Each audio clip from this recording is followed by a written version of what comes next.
माझ्या शिवप्रेमी मित्रांनो, आजचा आपण ज्या मंगलम दिवसाची पाहत होतो अतुत्य वाट, सूर्याच्या सोनेरी किरणांनी मिटला अंधार, उजाडली शिवदिनाची पहाट.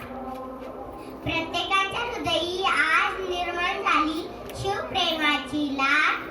प्रत्येकाच्या हृदयी झाली शिवप्रेम